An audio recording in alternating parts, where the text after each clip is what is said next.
उसके नाम से महात्मा गांधी जी का नाम हटाने की कोशिश ये सरकार कर रही है।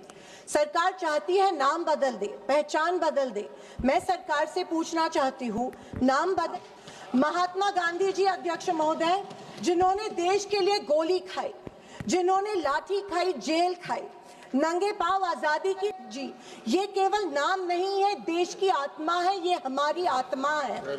अध्यक्ष महोदय, जब नाशिक योजना और कानून के महत्व के बारे में इनकी सीमित सोच जो है वो पता चलती है। अध्यक्ष महोदय, गरीबों के खिलाफ गारंटी स्कीम के नाम से ये जानी जाती है महाराष्ट्र में।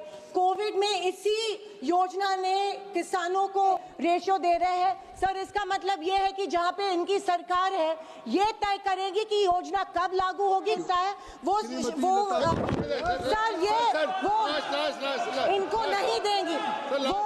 धन्यवाद महोदय। जुड़ रहे हैं, अच्छा हो रहा है, क्योंकि गांधी जी का नाम कमजोर योजना के साथ नहीं जुड़ा जा सकता है। गांधी जी मजबूती के प्रतीक है। आपने मुझे इस बिल पे बोलने का मौका दिया। अध्यक्ष महोदय, मैं सरकार से पूछना चाहती हूँ, क्या ये सरकार अब योजनाओं के नाम बदलते बदलते देश का इतिहास भी बदलने लगी है? क्या अब नाम बदलना ही सुशासन है?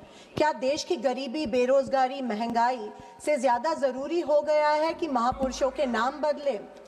महात्मा गांधी राष्ट्रीय ग्रामीण रोजगार गारंटी योजना, जिसे देश के करोड़ों गरीबों को सम्मान के साथ रोजगार दिया, आज उसके नाम से महात्मा गांधी जी का नाम हटाने की कोशिश ये सरकार कर रही है। सरकार चाहती है नाम बदल दे, पहचान बदल दे।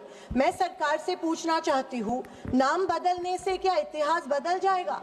आपने इंदिरा आवास योजना से इंदिरा गांधी का नाम मिटाया, आपने राजीव गांधी ग्रामीण विद्युतीकरण योजना से राजीव गांधी का नाम मिटाया, आपने संविधान बदलने की साजिश की, आपने संविधान से जुड़े बाबा साहेब अंबेडकर का नाम भी आप एक दिन मिटाने की साजिश करेंगे। लेकिन देख लीजिए, ये देश का युवा चुप नहीं बैठेगा। देश में ऐसा सैलाब आएगा कि आपकी इस सत्ता की मगरूरी को कुछ क्षणों में ही बर्बाद कर देगा। महात्मा गांधी जी अध्यक्ष महोदय, जिन्होंने देश के लिए गोली खाई, जिन्होंने लाठी खाई, जेल खाई, नंगे पांव आजादी की लड़ाई लड़ाई, आज उनका ही नाम इस सरकार के लिए एक बोझ लगने लगा है। अध्यक्ष महोदय, लेकिन सुन लीजिए, ये देश किसी पार्टी का नहीं है, किसी सरकार का नहीं है, ये देश शहीदों का देश है और शहीदों का नाम सरकारें नहीं मिटा सकती है। महात्मा गांधी, पंडित नेहरू, इंदिरा गांधी, राजीव गांधी, डॉक्टर अंबेडकर जी, ये केवल नाम नहीं है, देश की आत्मा है, ये हमारी आत्मा है। अध्यक्ष महोदय, जब नाश मनुष्य पर छाता है, पहले विवेक मर जाता है।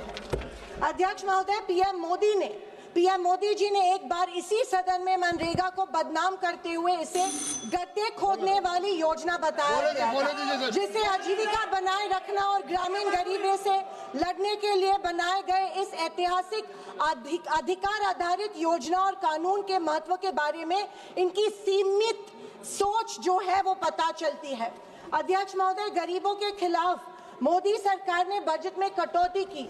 ये योजना 1 लाख करोड़ योजना थी, आज से 86,000 करोड़ रुपए पे लाई है। अध्यक्ष महोदय, मैं अभिमान के साथ कहना चाहती हूँ कि इस योजना का जन्म महाराष्ट्र में हुआ। नरेगा योजना, एम्प्लॉयमेंट गारंटी स्कीम के नाम से ये जानी जाती है महाराष्ट्र में। कोविड में इसी योजना ने किसानों को की रीढ़ की हड्डी बनके किसानों को आधार दिया। इस कानून ने महाराष्ट्र मॉडल को पूरे देश में लागू किया और ग्रामीण परिवारों को 100 दिनों की I'm just ending मजदूरी दी।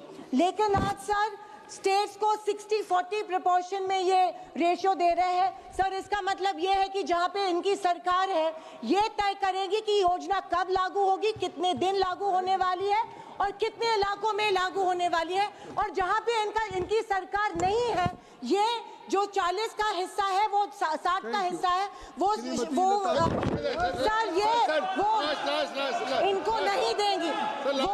धन्यवाद महोदय। सर, ये चाहते हैं कि बिना काम के अपना नाम करना चाहते हैं, ये बुनियाद के बिना इमारत बनाना चाहते हैं। सर मैं अंत में इतना ही कहना चाहती हूँ सर, आई एम कंक्लूडिंग कि मैं सोच रही थी कि गांधी जी का नाम इस योजना के साथ नहीं जुड़ रहे हैं। अच्छा हो रहा है क्योंकि गांधी जी का नाम कमजोर योजना के साथ नहीं जोड़ा जा सकता है। गांधी जी मजबूती के प्रतीक है और समर्थन करो। धन्यवाद सभापति महोदय। मैं आज इस पवित्र